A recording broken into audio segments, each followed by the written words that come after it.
Assalamualaikum warahmatullahi wabarakatuh. Selamat siang mahasiswa. Hari ini kita kembali kuliah pada mata kuliah profesi kependidikan kejuruan, dan pada hari ini kita sudah sampai kepada pertemuan yang ke-10. Hari ini kita akan membahas tentang revitalisasi guru pada sekolah menengah kejuruan atau SMK. Harapan saya melalui mata kuliah ini sebagai insan pada sekolah menengah kejuruan, Anda akan mampu mengenal, mampu menerjemahkan, dan pada akhirnya mampu melaksanakan revitalisasi pada sekolah menengah kejuruan. Nah, apa itu revitalisasi? Baik, kita bahas pada materi hari ini. Revitalisasi SMK adalah Instruksi Presiden atau Inpres nomor 9 tahun 2009 tentang revitalisasi sekolah menengah kejuruan dalam rangka peningkatan kualitas dan daya saing sumber daya manusia Indonesia. Lahirnya Inpres nomor 9 tahun 2016 adalah bukti bahwa keseriusan pemerintah agar SMA dapat menjadi ujung tombak persaingan untuk melahirkan generasi-generasi yang kompeten dan mampu bersaing secara global maupun internasional. Maka lahirlah Inpres nomor 9 tahun 2016. Dalam Inpres itu ada beberapa langkah yang dibahas yang ternaung dalam Inpres tersebut. Salah satunya yang pertama adalah membahas tentang sumber daya manusia, yaitu guru dan tenaga kependidikan. Yang kedua adalah SAS berbasis SIM. SAS adalah sistem administrasi sekolah yang berbasis sistem informasi dan manajemen. Yang ketiga adalah link and match dengan industri. Yang keempat adalah kurikulum berbasis industri. Yang kelima adalah teaching factory. Yang keenam adalah penggunaan media video tutorial dan portofolio yang berbasis video report skill atau electronic report skill. Yang ketujuh adalah uji sertifikasi profesi, yaitu profesi guru menengah kejuruan yang berdampak kepada seluruh lulusan SMK diwajibkan untuk mempunyai sertifikasi profesi. Yang kedelapan adalah pemenuhan sarana dan prasarana, khususnya adalah sarana bengkel dan laboratorium. Yang kesembilan adalah mengembangkan kearifan budaya lokal. Yang kesepuluh adalah peran SMK sebagai penggerak ekonomi lokal. Para mahasiswa, karena mata kuliah ini adalah mata kuliah profesi kependidikan kejuruan, maka kita akan membahas saja tentang revitalisasi sumber daya manusia, yaitu guru dan tenaga kependidikan. Baiklah, kita ikuti. Sebagaimana yang kita telah ketahui dan hasil data dari Direktorat Pembinaan SMK tahun 2016, posisi sekarang ini guru SMK ada tiga, yaitu guru normatif, guru adaptif, dan guru produktif. Idealnya, dalam sebuah SMK, karena mata pelajarannya itu lebih banyak yang produktif, maka secara ideal guru produktiflah yang lebih banyak dibanding guru normatif maupun guru adaptif. Namun, pada posisi sekarang ini, kenyataannya berbalik. Guru produktif di Indonesia sekarang ini pada posisi 22%, sementara guru normatif dan adaptif adalah 78%. Jadi, ini adalah keadaan yang tidak mengenakan. Guru produktif itu dari data ini lebih sedikit dibandingkan dengan guru normatif. Tentu hal ini menyebabkan kurangnya guru dan tenaga pendidik yang benar-benar mempunyai kompetensi untuk mengajarkan bidang keahlian di SMK. Dan ini pun pada akhirnya berdampak kepada kualitas lulusan yang dihasilkan oleh sebuah SMK.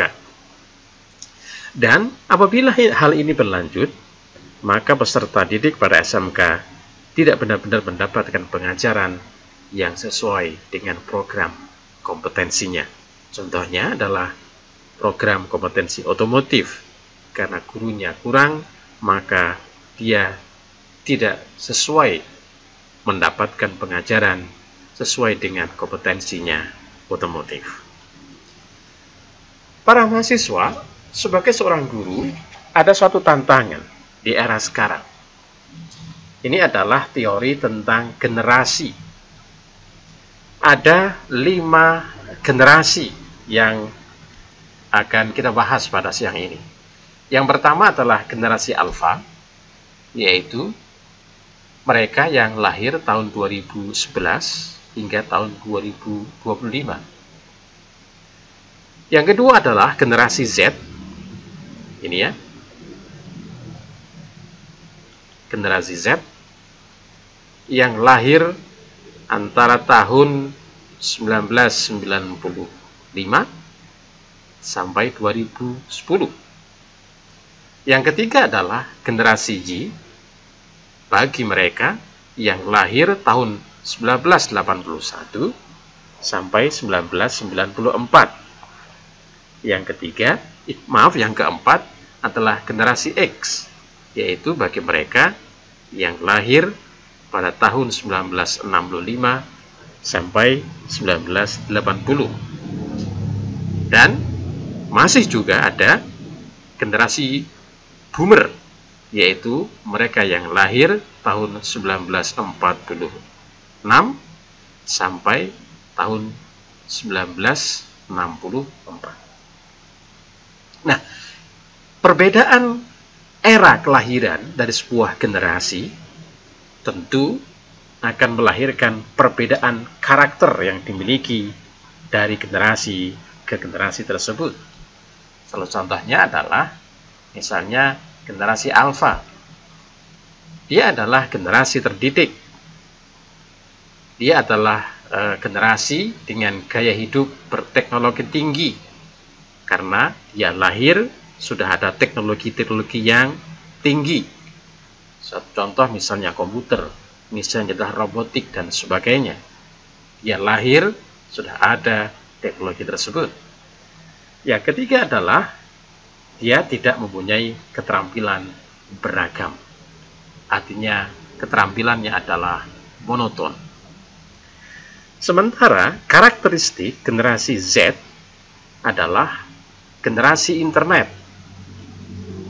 Yang kedua, generasi Z adalah mengaplikasikan kegiatan dalam satu waktu. Yang ketiga, generasi Z adalah akrab dengan gadget. Yang keempat adalah cenderung toleran dengan perbedaan kultur. Dan inilah mungkin di antara Anda saat ini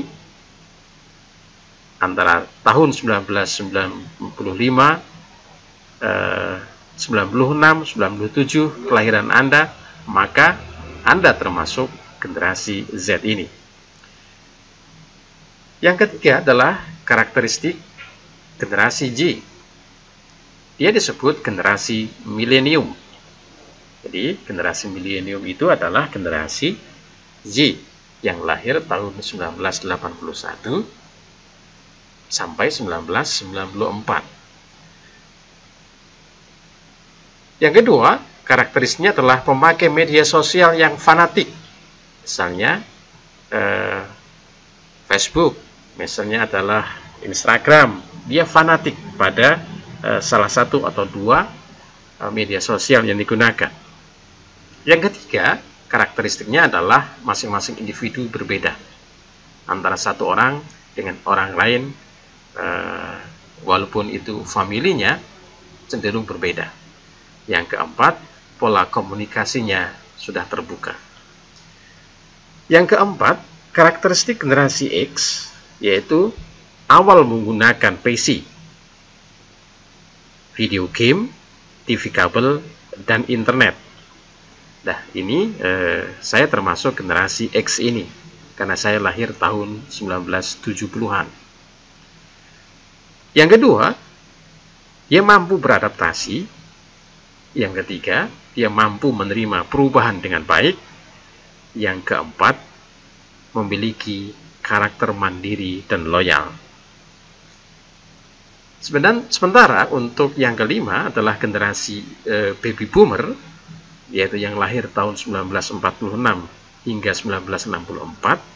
Karakteristiknya adalah banyak generasi, karena di situ banyak generasi, rata-rata pada orang-orang itu adalah mempunyai banyak anak dibandingkan dengan sekarang. Dia lebih mampu beradaptif atau mampu beradaptasi dengan siapa saja. Dan yang ketiga, dia juga mudah menerima dan menyesuaikan. Mari kita simak satu persatu. Misalnya, generasi baby boomer, dia lahir, dia besar, dia belum ada PC, dia belum mengenal video game, dia belum mengerti internet. Adapun kalau misalnya sekarang ini dia mampu, dia pasti mempunyai keterbatasan, dia pasti lebih tidak hebat dibandingkan generasi Z maupun generasi Alpha maupun generasi Y, karena mereka lahir internet sudah ada, sementara generasi baby boomer belum ada. Halnya sama dengan generasi X. Dia mampu memiliki karakter yang mandiri dan loyal, sementara generasi sekarang itu tidak loyal dan cenderung tidak mandiri.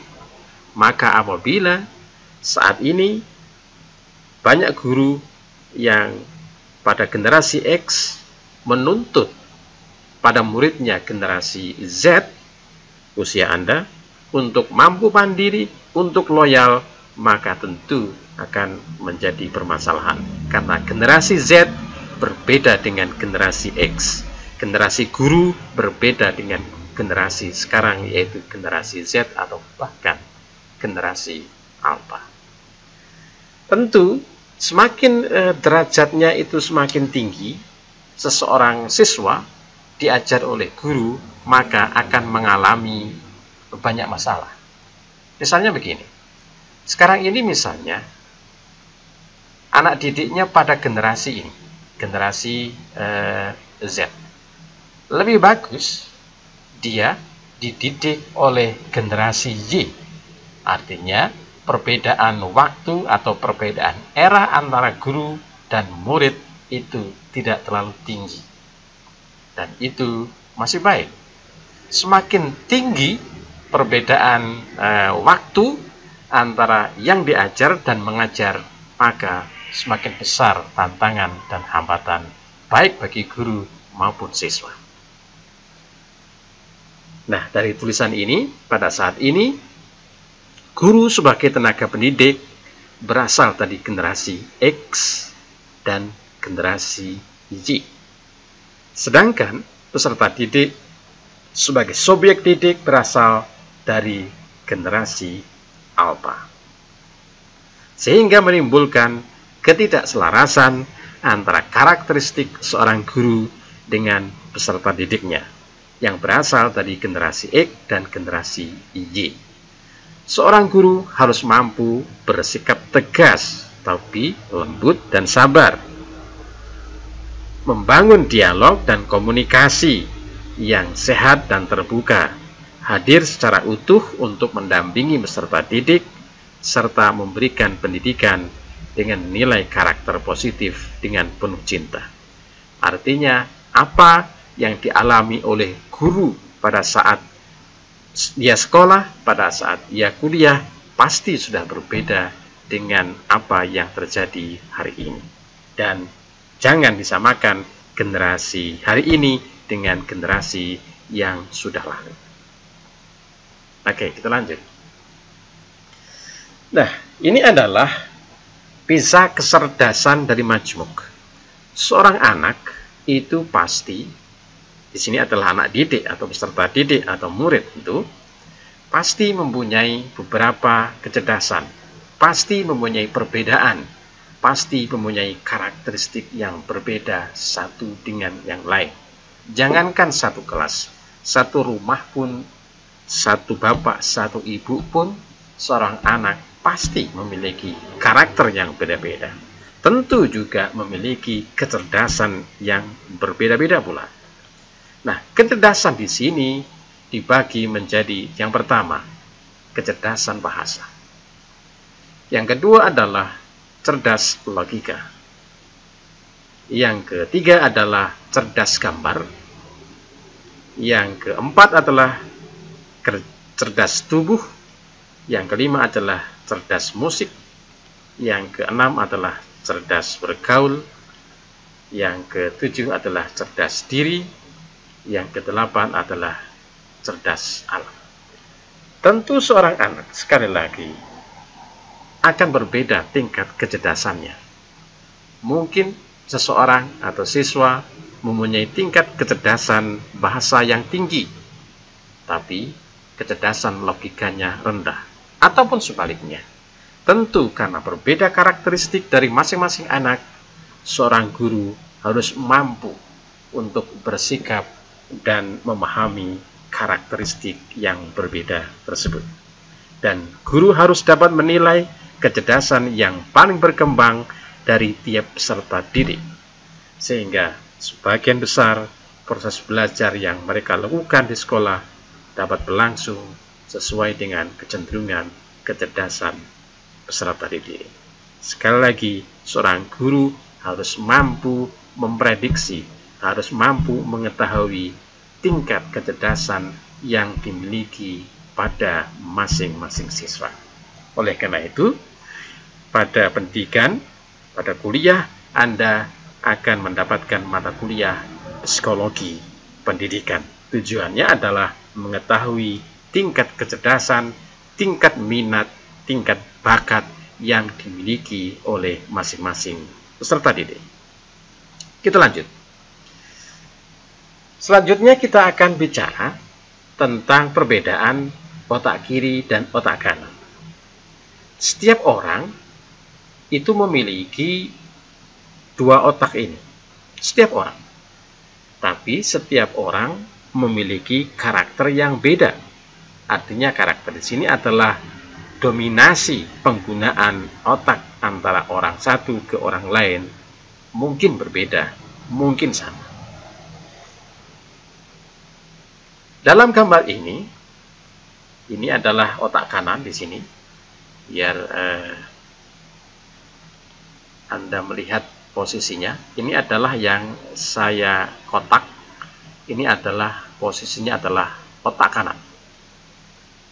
Nah, otak kanan itu cenderung dia mempunyai sifat empati. Kedua, dia lebih kreatif. Dia lebih figuratif.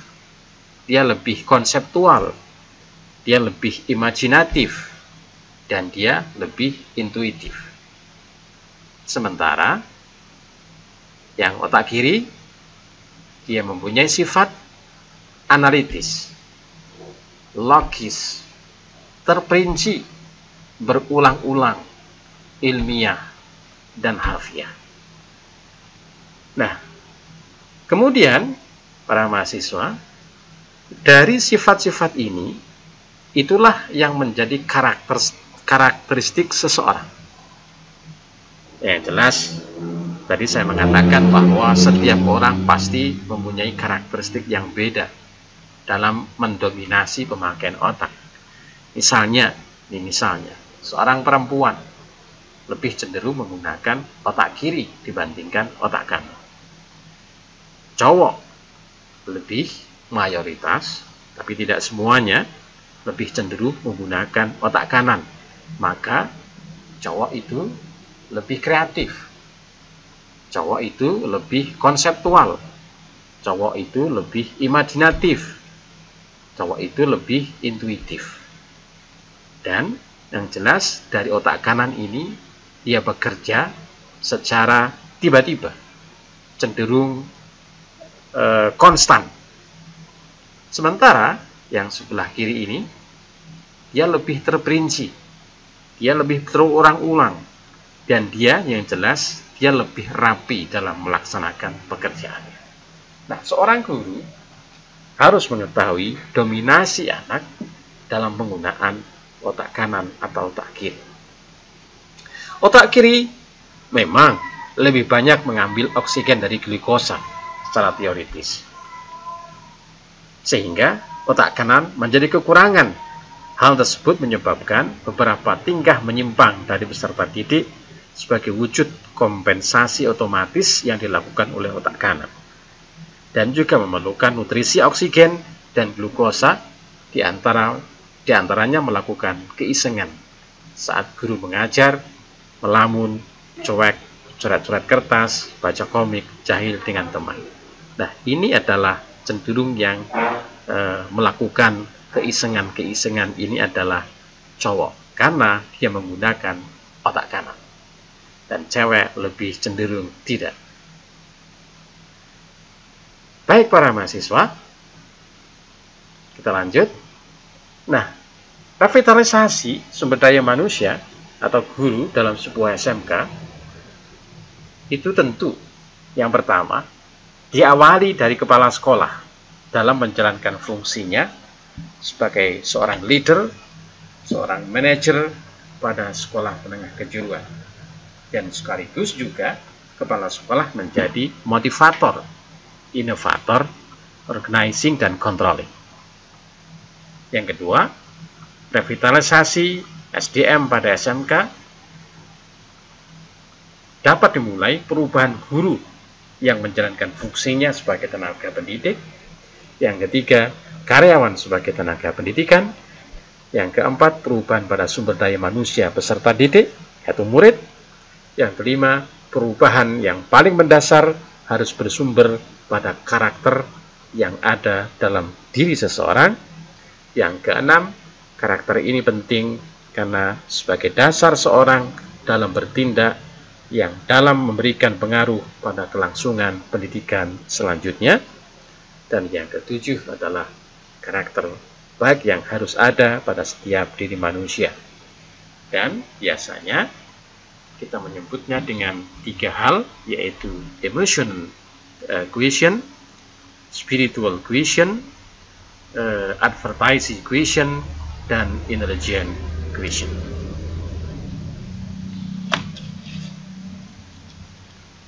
Baik, kita lanjutkan. Nah, untuk memulai revitalisasi dari aspek guru, dari aspek sumber daya manusia, guru dan tenaga pendidikan, ada skema 4 on. Yang pertama adalah collaboration, on. Yang kedua adalah vision. Yang ketiga adalah passion. Dan yang keempat adalah action. Yaitu sekali lagi collaboration, vision, passion, dan action. Guru dalam menjalankan profesinya hendaknya menerapkan 4 on dalam tugas yang diembannya. 4 on ini adalah ini dalam gambar. Collaboration. Sekarang eranya era kolaborasi.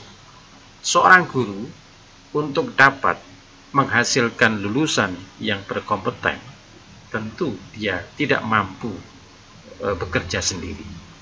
Pasti dia bekerja dengan tim, artinya ada guru lain yang berkolaborasi dengan dirinya. Apa yang diajarkan tentu harus pula berkolaborasi dengan siapa? Dengan yang membutuhkan lulusan. Siapa yang membutuhkan lulusan? Tentu adalah dunia usaha dan dunia industri. Maka seorang guru SMK harus mempunyai hubungan erat dengan dunia usaha dan dunia industri untuk mampu berkolaborasi dalam mewujudkan lulusan yang kompeten sesuai dengan keinginan dunia usaha dan industri. Ada perbedaan antara sekolah menengah kejuruan atau SMK dengan non-kejuruan. Kalau sekolah menengah kejuruan itu lulusannya harus beradaptasi, harus sejalan dengan dunia industri.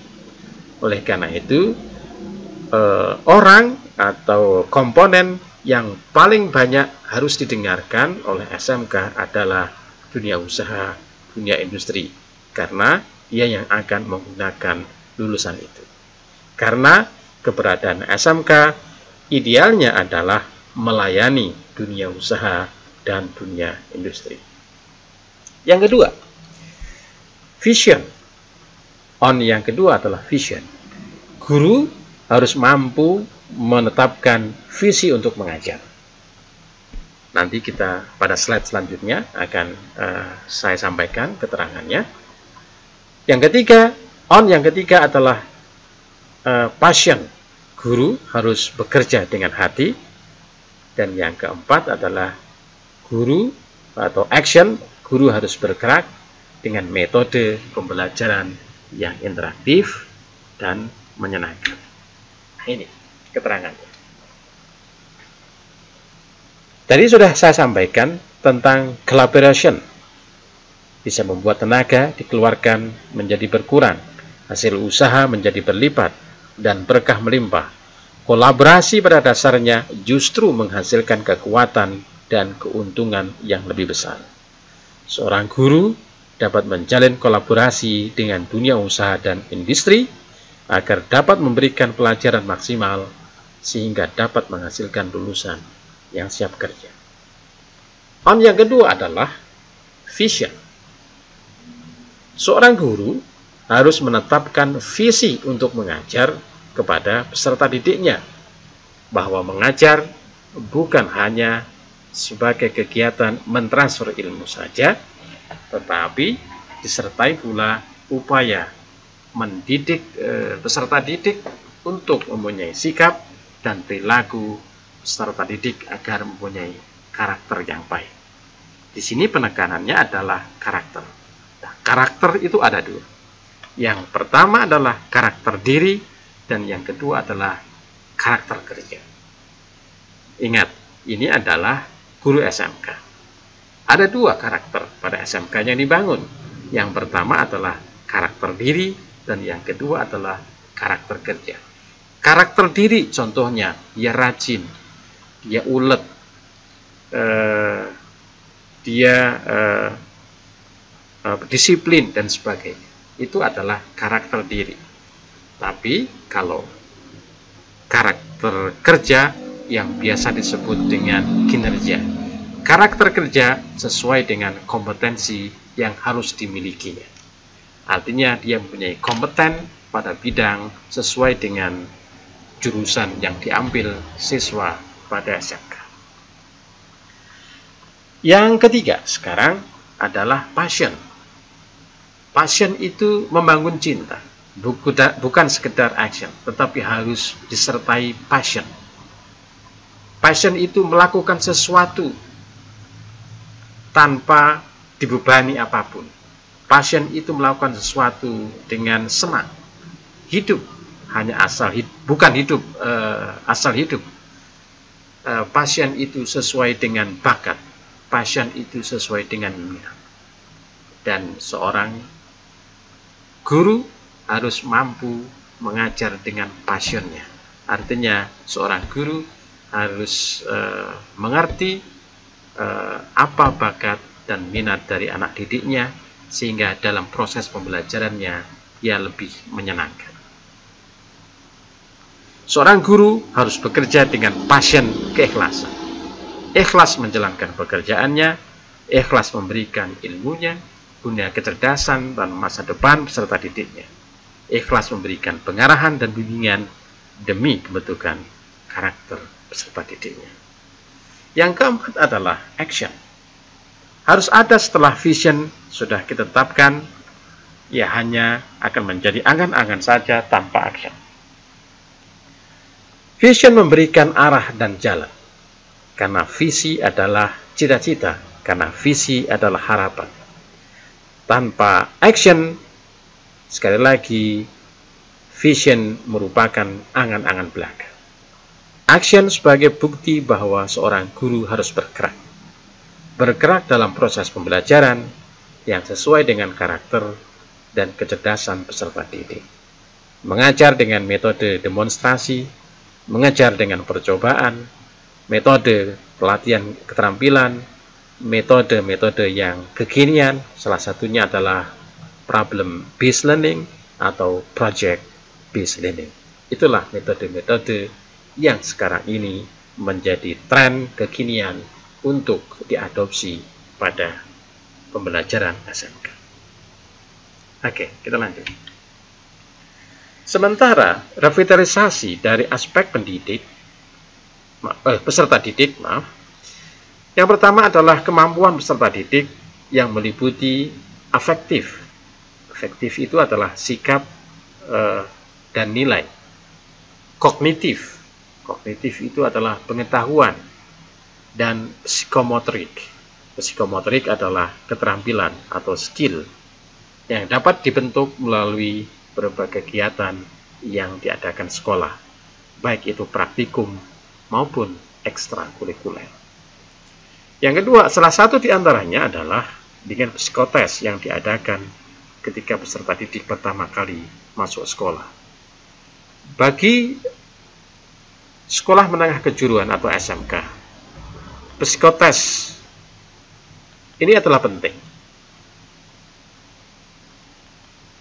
Ya, psikotes pada saat masuk ada SMK ini penting, karena seseorang akan diketahui yang pertama adalah minat atau tidak pada bidang tersebut.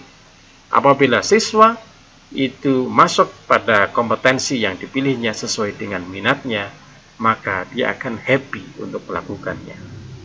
Yang pertama. Yang kedua, setelah dia lulus, kemampuan vokasionalnya dia akan terus berkembang dan terus berkembang. Sebaliknya, apabila seorang siswa dia memilih jurusan yang tidak sesuai dengan minatnya, maka dia akan tidak bahagia. Dan kemampuan vokasionalnya pun juga tidak berkembang. Dia akan merugi, orang tuanya rugi, dan sekolahnya pun tidak akan melahirkan lulusan yang berkompetensi sesuai dengan harapannya. Yang ketiga, psikotes adalah bentuk tes untuk mengukur tingkat kecerdasan dasar, bakat, minat, dan kepribadian peserta didik, serta pilihan jurusan yang sesuai. Mengenali kelemahan dan kelebihan masing-masing aspek psikologis pada setiap peserta didik. Mengidentifikasi metode pengembangan untuk meningkatkan potensi peserta didik, menelusuri kesalahan belajar, dan pengarahan selanjutnya melalui bimbingan konseling, serta mengukur kemajuan prestasi sekolah maupun prestasi umum peserta didik setiap 1 semester. Dan sekali lagi, bagi SMK, psikotes ini sangat penting untuk mengetahui minat dan bakat yang dimilikinya. Dan pada saat masuk kerja pun, dia akan mendapatkan uji psikotes pula. Kita lanjut. Kemudian, karena di SMA, di sekolah menengah kejuruan, itu kita terbiasa dengan kata-kata link and match dengan industri. Apa itu link and match? Yaitu konsep keterkaitan dan kesepadanan atau link and match antara dunia pendidikan dan industri adalah suatu ideal. Ada hubungan timbal balik untuk dilakukan. Akan ada keterkaitan antara pemasok tenaga kerja, yaitu SMK, dan penggunanya, yaitu industri. Ada 2 komponen yang bekerja di sini. Yang pertama adalah pemasok dan pengguna. Pemasok itu adalah SMK di sini. Sementara penggunanya adalah Dudi. Atau sekarang adalah Iduka, gitu ya, sama saja. Kemudian adanya hubungan timbal balik ini membuat SMK dapat menyusun kurikulum sesuai dengan kebutuhan industri. Artinya kurikulum yang ada di SMA itu harus sesuai dengan kebutuhan dunia industri. Beda dengan SMA. Kalau SMA, orientasi seseorang untuk sekolah di SMA adalah melanjutkan ke jenjang perguruan tinggi atau jenjang pendidikan yang lebih tinggi. Tapi sebaliknya, orientasi seseorang untuk sekolah di SMK adalah orientasi untuk bekerja. Maka keterampilan apa yang harus didapatkan di sekolah harus sesuai dengan keterampilan apa yang dibutuhkan sesuai dengan dunia kerja. Menjalankan link and match bukanlah hal yang sederhana. Karena itu idealnya ada 3 komponen yang harus bergerak simultan untuk menyukseskan link and match, yaitu SMK sebagai pemasok, dunia kerja sebagai pengguna, dan pemerintah sebagai regulator atau pengatur. 3 aspek inilah yang bertanggung jawab secara sepenuhnya link and match itu dapat berjalan atau tidak. Kita lanjutkan. Sementara bagi SMK, apa yang harus dilakukan? SMK harus melakukan riset dari sebuah kebutuhan industri.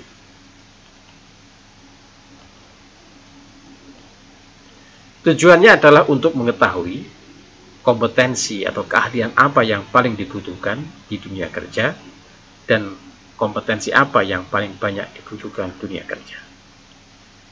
Selain itu, SMK juga harus mampu memprediksi dan mengantisipasi kompetensi apa yang diperlukan dunia kerja dan teknologi 10 tahun yang akan datang. Artinya, teknologi yang tren pada masa-masa yang akan datang, SMK harus mampu mengantisipasi dan kemudian mendidik siswa untuk mampu menjalankan kompetensi tersebut. Sementara untuk pemerintah, jika link and match berjalan baik, pemerintah juga diuntungkan dengan berkurangnya beban pengangguran atau terdidik. Karena itu, seyogyanya pemerintah secara serius menjaga iklim keterkaitan dan mekanisme implementasi ilmu dari SMK ke dunia kerja, sehingga diharapkan program link and match ini berjalan semakin baik dan semakin mampu membawa manfaat bagi semua pihak. Contoh nyata link and match ini adalah program kerjasama dengan dunia usaha dan industri, pengembangan kelas industri, pelaksanaan guru magang, prakirin, dan peran SMK sesuai hubungan industri sebagai hubungan industri bagi sekolah lain. Nah, ini adalah bentuk kerjasama SMK dan industri. Ini SMK. Yang dipunyai SMK adalah kurikulum. Maka kurikulum ini harus mempunyai hubungan langsung dengan kebutuhan industri. Karena keberadaan kurikulum di sekolah pada dasarnya adalah memenuhi kebutuhan industri. Oleh karena itu, dalam penyusunan kurikulum, industri harus disertakan. Yang kedua, pelaksanaan pembelajaran industri. Ada keterbatasan di sekolah SMK. Yang pertama dan utama adalah peralatan. Tidak mungkin suatu peralatan di SMK itu mampu menyaingi kecanggihan dari industri. Oleh karena itu, karena dia tidak mampu untuk menyediakan peralatan secanggih yang dibutuhkan industri atau yang dimiliki industri, maka bisa jadi pelaksanaan pembelajaran itu dilakukan oleh industri. Dilakukan di industri, dan itu biasa disebut dengan magang industri atau prakerja. Yang ketiga sekarang, ujian nasional dan uji profesi sertifikasi. Sebagai lembaga yang mensuplai tenaga kerja, dan suplainya itu harus sesuai dengan kebutuhan untuk menjamin match-nya antara yang dibutuhkan dan yang dibutuhkan, maka perlu dilakukan yang namanya uji profesi. Setiap profesi harus mendapatkan uji profesi, yaitu dari lembaga atau Badan Nasional Sertifikasi Profesi atau BNSP. Yang kedua adalah karena dia mempunyai sertifikasi profesi, maka tentu dia mempunyai kualitas atau mempunyai mutu. Dan selanjutnya, dia mampu pula terserap pada dunia industri. Dari hal inilah yang menjadi tonggak utama dalam pelaksanaan link and match dengan SMK dengan industri. Kita lanjut. Banyak sekali model-model dalam pelaksanaan link and match antara SMK dan industri. Oleh karena itu, karena keterbatasan waktu dan tidak mungkin saya sampaikan pada kesempatan hari ini, maka model-model pembelajaran untuk mengimplementasi link and match dengan industri, maka model pembelajaran itu akan saya sampaikan pada pertemuan yang akan datang. Demikian para mahasiswa untuk pertemuan yang ke-10 hari ini. Mohon maaf atas kesalahan, dan kita lanjutkan pada pertemuan yang akan datang, yaitu pertemuan yang ke-11.